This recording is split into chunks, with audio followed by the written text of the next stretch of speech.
トニーってさ、中学の時オバマのスピーチ真似しながらブツブツってやってたんでしょ。そう、There's not a white America or a black America とか。でやってたらトフル119点になって今5カ国語喋れるようになったと。どういうことなんそれ。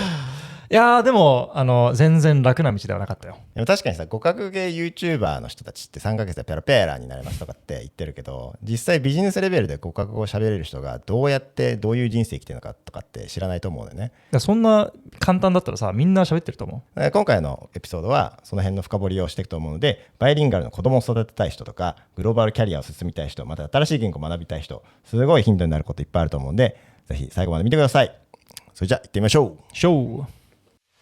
いやまず語学語が喋れるっていうことなんだけど、何語喋れるんだっけ。まあ一応今は喋れるのは英語、韓国語、日本語、スペイン語、あと中国語です。今喋れないのはまあ学んだ言語全部合わせると8カ国語でフランス語、アラブ語とあとロシア語。やっぱ練習しないと忘れちゃうんで。いや8カ国語ってマジ意味わかんないんだけど、俺2カ国語ですら結構もうヒヒ言ってたの。それはさ、トニーのライフストーリーが多分結構関係してくると思うんだけど、どういう経緯でどういう順番でその言語を学んでったの？まず父親が韓国の外務省の人で、それで小さい頃からいろんな国を転々してたわけで、まあ新しい国に赴任先が決まると、そこのローカルスクールにもうぶち込められて、そこでサバイブしなさいって言われて、ゼロベースで授業で言ってること何も分かんない状態で、成績オール A 取ってくださいっていう期待値の中でサバイブしてきたらこうなりました。スパルタだね。本当に。第二言語は何語になるの？じゃ一応第二言語は日本語。あ、ね、で日本の学校に最初ぶち込まれて、そう小学1年生の頃東京に来て、で当時東村山小学校というところで小学1年生2学期転校して、で日本語を全く喋れない状態でなぜか人参っていう言葉だけ知ってる。で父親から2週間だったらひらがなカタカナ余裕でしょみたいな。最初の日のこと覚えてる。最初韓国生まれで韓国語だけを知ってるわけでしょ。で日本語まだ人参しか知りませんと、はい、初日どんなだか覚えてる？その何も言語が分からない教室にぶち込まれた。いやもうねお母さんと一緒に、学校行ってて、でも本当に何言ってるのか全く分からずで、しかも転校生じゃん、で、韓国から転校生で言葉何も喋れない人が来て、ひたすら教室の端っこで自分で一人で座ってて、絶望してたね。しかもさ自己紹介できないじゃん。そうなるとできないね、きつ。でそっからどうなってたの？そっから正直小学1年生7歳だと学ぶ速度が速いので、3ヶ月半年経ったら普通にネイティブレベルになってた。すごいねそれは。でただこれあれでしょ、また次のトラウマエピソードが出てくるわけでしょ。はい。でそれはかろうじて日本、それに1年ぐらい日本に住んで、でやっぱ子供ってすごいのが、その1年住んだだけでもう日本語が韓国語より上手になったと、でそれで韓国戻って、で韓国帰ったらもう韓国語がネイティブじゃなくなっちゃって、そこでいじめられて何この日本人みたいな。いや実際ちょっといじめられたな、今思い出したんだけど。嫌な思い出や。そうでその後また韓国で小学校1年行って、小学3年生の頃カザフスタンに、父親の赴任先が決まって、でカザフスタンのインターナショナルスクールに入学されて、英語ベースだったねそこは。でそこで第三言語とのファーストコンタクト、その当時の入学の前に校長先生と面談をするんだけど、自己紹介されって言われて、もう英語も完全に何もわからないわけで、当時すごい砕けた発音でHello, my name is Won Woo とかNice to meet you それしか知らなかった。教育的には自分の子供をバイリンガル育てたいっていう人、親の目線でのちょっと質問を聞きたいんだけど、特別なことしてたと思う？その現地校とかインターナショナルスクールに学校に通わせる、ボン頑張れっていうこと以外、まず言語勉強が大事だっていうところは叩き込まれたかな。サバイバルのために必要だったからもう直感的に分かってたんだけど、母親の方はとりあえず本をいっぱい読んでくれたな。韓国語の本でも日本語の本でも、本を読んでもらっった時間が多い、圧倒的に。それ読み聞かせってこと？そう、読み聞かせ。あ、そうなんだ。ちっちゃい頃はね。はいはいはいはい。あとは中学以降になると、まあ、勉強の自分の単語帳とかフラッシュカードとかお母さんが作ってくれたわけ。優しい。まあ、今クロードに頼んでるやつだからそれを、まあ、クロードチャット GP チャッピーの前はお母さんがやってくれるみたいな。お母さんね強そうだな。いや本当に優しさに満ち溢れてる、まあその分期待値も高かったけどね。あ、そう。俺じゃない、私がこんなに作ったのにお前なのに間違ってんのみたいな。ちなみにそれでまあ今3カ国語目まで来ました。日本語、英語、韓国語。5までの到達地点まだ遠いんですけど、8まで行って半分も行ってないんだけど、ちょっとまず英語の後ロシア語はカザフスタンの、まあ、現地語なのでそれでちょっと学んで、まあ、サッカーとかやってるとロシア語で何か、まあ、悪い言葉とか言われるんで、それを理解しないといけない、言い返さないといけない、その後はインド行ってもう英語なんか第二言語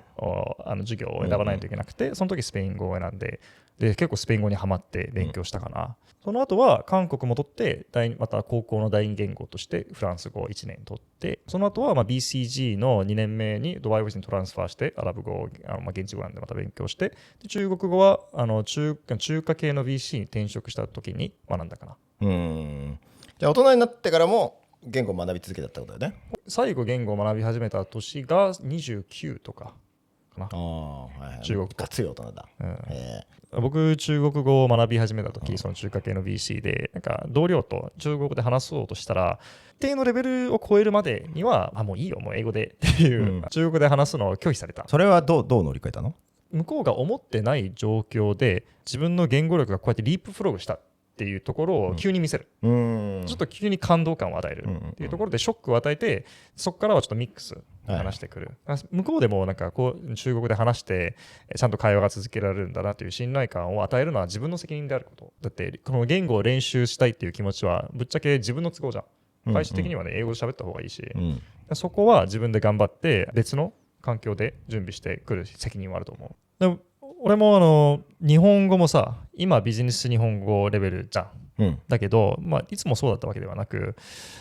軍隊終わってからなんか日本語勉強したいなってもいくら勉強しても自分がね独学でいきなり日本語でビジネスできるようになんないじゃん。難しい。だからなんか無理やり大阪で中小企業に対するコンサルティングファームのインターンシップを見つけたわけ、その園長さんと仲良くなって、でちょっと僕インターンシップに興味あるんですけど知ってる社長さんいないですかって言ってその人に紹介してもらって、なんかその会社でインターンしながら電話応対から、本当に本当超日本のドメスティックな会社で会社の雰囲気とかマナーとか常識とかを全て吸収して、今思えばその経験があったからこそベインの ACI のインターンシップに応募した時もなんかこいつ一通りなんかちゃんとした社会人っぽいオーラがあるなって思われたと思う。なるほどね。じゃあその工夫してやった経験がちゃんと生きてんだねそこで。その工夫すればいくらでもね、世の中ってクリエイティブに考える人は割と少ないので、前のエピソードでも言った裏口を探す態度ってすごく大事だと思ってさ、頑張れば方法は見つかる。言語でもそれがあると。なるほどね。その5カ国語、8カ国語を学ぶなきゃって苦労すると思うのよね。多分5カ国語喋れるまでの苦労どのぐらい必要なのかっていうのがみんなが想像できないと思うのよ。どのぐらいの苦労をもってしてそこにたどり着いたのかっていうのをちょっとなんかどれかの言語をエグザンプルにとってみて、何したその学ぶまで。その小学3年生でインターナショナルスクール初めて入って、でもう授業のこと何もわからない、誰も僕と遊びたくないっていう状況で勉強も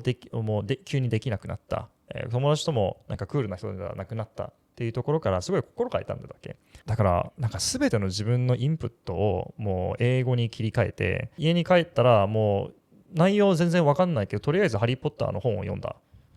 全シリーズを3回ぐらい読んだかな。でも最初読んだ時2割ぐらいしか理解できなかったのかな。で、テレビ番組も全部フレンズとかいつもつけてて、それ聞いてて、あとはなるべく学校の韓国人の友達と遊ばないようにしてたかな。そこはちょっと申し訳ない部分もあるんだけど、自分のサバイバルのためにそこはねやむを得ず、外国人の友達のみと遊ぼうと努力してた、意識的に。でも発音もさ、もうなんか限りなくネイティブじゃん。はい。それはどうやって身につけたの？やっぱ最初はそうじゃなかったね。でも僕は言語を学ぶときにその言語の自分の声が好きになるのがすごく大事だと思って、If I were saying it, it's like I need to love the way I sound in that language、でさあ中学の頃iPod Touch がリリースされたのが2006年か7年か、そんな感じで。で、中学生としては変なんだけど、すごいオバマにハマって、オバマの演説をダウンロードして、それをもうリピートでずっと聞いて、学校行くときとか歩いてるとか、一人でイヤホンつけてブツブツ言ってたわけ。オバマ。だって、言語勉強で一番大事なのは、言語を学ぶんじゃなくて、誰かの音をモノマネするのがコツだと思う。だから僕はオバマという人に憧れてて、で彼の声、彼の物事の言い方を全て真似したかった。でそれをね、多分1年ぐらいハマってて、当選するまでずっと聞いてたから。真似したい対象を決めるのも大事だけど、真似したくない対象を決めるのも大事なんだよね。中国語を学び始めた時、俺なんか北京の発音があんま好きじゃない。すごい「R」とかいっぱい使うんで、もちろんそれがかっこいいっていう人もいるんだけど、僕個人的にはねそこまで気になくて、だからなるべく中国人の友達作るときに北京側のアクセントがない人を探して友達になった。学びたてだとさ、聞いてて分かんないじゃん。それはでももう無視なの？リアルライブセッティングだったら、なんか人が情報を脳みそで処理をする方法って、言語の中のリテラル情報って多分3割ぐらいだと思うんだよね。その状況が何なのか、相手はどういう表情をしてるのかで、自分が感じてる感情は何なのか、それを全部総合的に判断して人は理解をするわけじゃん。でそれだから多分言語が2割しか分かってなくても大体何をしたいのかっていうのは分かって伝わってきて、であとは結局2割が5割になったり8割になったり成長はするんだけど、そのブランクを埋めるのも言語能力の一環だと思う。結局今日本語でもさ、一応今ある程度喋れるレベルになったんだけど、実際なんか会議とか入ったり飲み会とか行ったりするとき 100% 理解できてるわけじゃない。ただコンテクストで大体多分こんなもんだろうってなって、知らない単語と多分こんなもんだろうという意味が新しい単語として入力される。一番嫌いなのが学校の授業みたいな感じで、塾の授業みたいな感じで、学生が10人20人ぐらいいて、で、店主さんとお客さんの役割をやって、でロールプレイしてください。これマジ最悪。だってさ、人ってその言語を使うたびに自分の周りからインプットをLLM と同じで、もうゴミをあげたらゴミが出ちゃうで周りのって申し訳ないんだけどみんなゴミです、このクラスの中では。だから僕はこれ教室の中で言語練習をしたら逆戻りしてんなって感じたの。だからもうそういう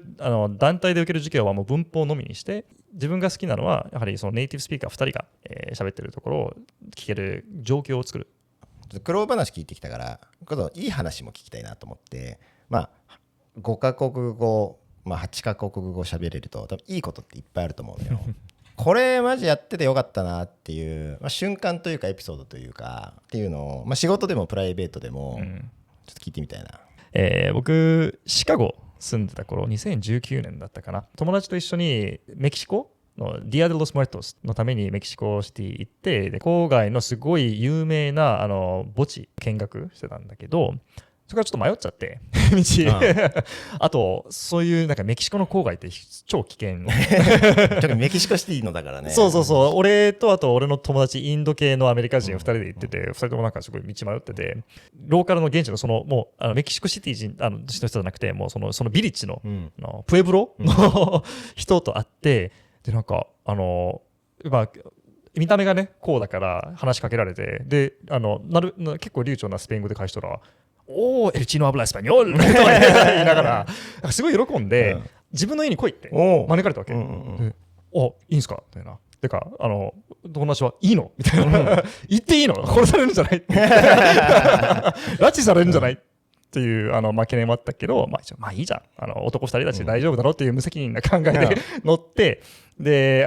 彼の家に行って、で行ったらもう本当にメキシコの田舎の超ローカルファミリーでディア・デ・ロス・モレトスのセレブレーションをやってて、テキーラめっちゃ飲まされてで、彼もある程度スペイン語喋れたんで僕の友達、一緒に朝4時まで一緒に飲んでワイワイ遊んだかな。めっちゃ楽しいね。いや、そう、もうそういう経験はやっぱ言語ができないと無理だし、もちろんなんか大した話はしてない、酔ってたしね、ただしいくらその内容が伝わる会話を、もし彼らが英語が喋れたとしても、やっぱそこで彼らが喜んだポイントは、外人が自分の言語と文化に興味を持ってちゃんと努力を勉強してくれたっていうその気持ちが伝わったわけ、だからその絆を作るための、ショートカットチートかな、これは、ボンディングができるための言語レベルってさ、意外とそんな高くない。そうすごいネイティブレベルを目指してるんだったら、それはもうちょっと違う話なんだけど、なんか人との共感のためにもっと世界とつながりたいっていう気持ちだったら意外とできるもんなんだよね、言語勉強外国語勉強って、逆に語学のせいで失ったものってある？いつも視聴ありがとうございます。みんなが見てくれてることはマジで俺らがこれらを続けられる源泉になっております。みんなの期待をちょっとでも超えていける動画をこれからも出していきたいと思っているので、これからもこういう動画見たいなと思ってくれてる人は忘れないうちに登録をしてくれるとめっちゃ喜びます。お願いします。失ったものとしたら、多分どこかに所属するっていうその感覚、例えばこれはいわゆるそのサードカルチャーキッズにあり得るシチュエーションなんだけど、だからどこに行ってもね、ローカルと感じない。韓国帰ってもそうだし、東京でもそうだし、アメリカ行ってもそうだし、なんかある程度のその not one of you っていう感覚が絶対消えない。20代前半までなんか自分は何なのか、何人なのか、自分のアイデンティティは何なのかっていうところで結構ね、悩んでたのかな。今で言うとアイデンティティはあるの？今はね、なんかアイデンティティの議論を卒業した感じがする。あ、そう。なんかなんで俺は何人っていうラベルをつけないといけないのっていう感じで、俺は俺でいい。自分は英語を喋れて、で、主に西洋の教育機関で勉強をして、でも価値観的にはある程度アジア的な部分もあるし、そのユニークなコンビネーションであるのが誇らしいかな。その自分っぽさを一番感じる言語ってある？場面によって考えてる使ってる言葉が変わるんだよね、例えば基本的になんか知的な思考は全部英語でやってる。じゃあ今もう英語を日本語に今頭の中で頑張って翻訳してるだからちょっと表現もたまに変かもしれない。でも日常会話俺ら飲みに行くときさ、それはもう完全にね日本語ファーストで考えてるので、それで頭の切り替えがモード切り替えがあるのかな。じゃあ今度仕事のポジティブもちょっと聞きたいわ。いや仕事こそすごい自分のキャリア、今までのキャリアは言語力なしでは不可能だったと思う。どういうこと？なんかね、だから今まで自分にやってきた仕事のって結構ぶっちゃけ競争が激しい分野ばっかじゃん、コンサルも IB も P も BC も、でその中で結構他人よりなんかこいつがいいと思われて選ばれないといけないので、そういう差別化をどうやってやるのか。もちろん頑張ってケース面接の準備をするのも、それはテーブルステークスです。やらないといけない。ただし、その上、紙一重の差で多分誰が選ばれて誰が選ばれないんだよね。その紙一重が常に存在するっていうのは、もうスーパーパワーだと思う。実際僕のリンクドインを時系列で見ると分かると思うんだけど、僕学部の頃大学1年生の頃、コンサルに興味を持ち始めて、でなんかインターンしたいなって思ったらベインのソウルオフィスでリサーチアナリストっていうポジションがあって、で、ソウル大学生より僕を選んだのはこいつバイリンガルだから、こっちの方が役立つでしょうっていうことになって採用されて、で軍隊終わってからボスキャリ行ってベインメイ&カンパニー東京オフィスの ACI ポジション面接した時、ケース面接ちゃんとできますでもうすでにベインで、ケース1個やりましたって言ったら、じゃあこいつ選ぶじゃん、その上またフルタイムで BCG リクルーティングした時に、インターナショナルスルーに山ほどいます。ただしこの人はもう2回ベインインターンシップやりました。しかもケースも抜群です。この人を選ばない理由がないわけ、こういう理由がもうずっとその雪だるまエフェクトがあって、その言語が自分がやりたかった分野に入れる最初の一歩になって、その分野の専門性と経験を得て、でもっとちゃんと次回はその自分の実力で評価されるようになった、そのサイクルがここ15年ぐらいずっと続けられて今に至ったのかな。その雪だるまエフェクトは言語なしでは多分難しかったと思うな、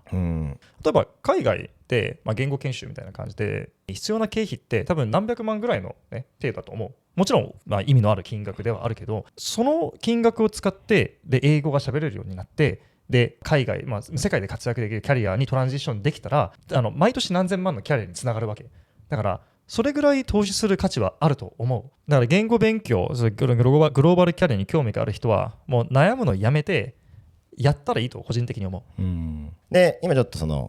辛かった大変だけど、いいこともあったって話を聞いてたと思うんだけど、でこれ番組見てる人俺も含めてなんだけど、やっぱ新しい言語を学びたいって人も結構いると思う。ただどうすればいいか分かんないみたいなで足踏みしちゃってる人いっぱいいると思うね。新しい母国語を除いて7カ国語を学んだことあるトニーが、そういう人たちに対して一つだけ伝えるとしたらどういう内容、どういうメッセージを伝えたいか、っていうのをちょっと聞いてみたいわ。これメッセージじゃないけどフレームワークがある、自分なりに作ったフレームワークなんだけど、グラフをなんか想像して横軸に自分が投資した努力の時間があります。で縦軸に言語の、ユーティリティ役立ちレベルが縦軸にあります。でなんか人生のほとんどのことって結構これが正比例するんだよね、リニアな場合もあるし。だけど言語はそうじゃない。言語は数学の時間でみんな学んだと思うんだけど、そのステップファンクション、そのステップファンクションなので、最初のユーティリティ、役立ちって、大体レストラン行って、観光客として注文ができますとか、そういう内容じゃん。それ到達するのに本当に時間かかんないよね。これはなんか単語100単語ぐらい学んで、なんかフレーズ何個、暗記したらいいわけじゃん。でその後キャジュアルな会話ができます。でそれはまたね、その要求される努力のレベルがまた違って、でそれは本当にできるまで結構時間がかかる。この前の段階より。その各レベルに上がるために時間がどんどん長くなって、要求されるその横軸が長くなって、レベルアップする前にもう何にも勉強は自分はしてるんだけど、その役立ちさ、ユーティリティは全然増加しない。それが当たり前だってことをいつも覚えてほしい。これどういう背景で言ってるかというと、僕中国語勉強した時に当時 BC だったんだけど、死ぬほど忙しくて、でもこの会社でどのぐらい働くかまだ分かってなかったんだけど、長期的に働くんだったら中国語なしでここで働きたくないなって思って中国語を勉強し始めたんだけど、毎日中国語の単語を暗記する、レッスンを取って、宿題をするとか、やめたい瞬間がもう毎日だった。睡眠削りながらやってたんで、でも実際自分がその満足感を感じなくても、それに頼らず、このトンネルの先には今光は見えないけどずっと歩いていったら次のステップに行くのは保証されてるから、頑張ろうっていう信念があったんで、だから中国の場合6ヶ月後1年後急になんかある日、このミーティング内容俺理解してるなですぐひらめいた。でその時の気持ちがさ、ものすごく良くて、でそれ一回ね、そのひらめきがあったら二度と戻らないの。もうずっとこれはもう一生聞こえる、もちろんちょっとね、ある程度のメンテナンスがあるっていう話なんだけどその一回レベルアップしたらその下に下がるのって結構そこもね逆にハードル高いからさ、そのステップファンクションに到達した後は次のレベルに行く努力はしなくてもいい。これちょっと角度が変わるんだけど、その語学学びたい人もいっぱいいますと。でも一方でもう AI あるから学ばなくていいじゃんって人も結構一定数いると思うのよ。それに対していかがでしょう。いや僕は逆に AI のおかげで今こそみんな言語勉強を頑張る時代だと思う。それは逆説的だね。なんで分かりやすく言うと、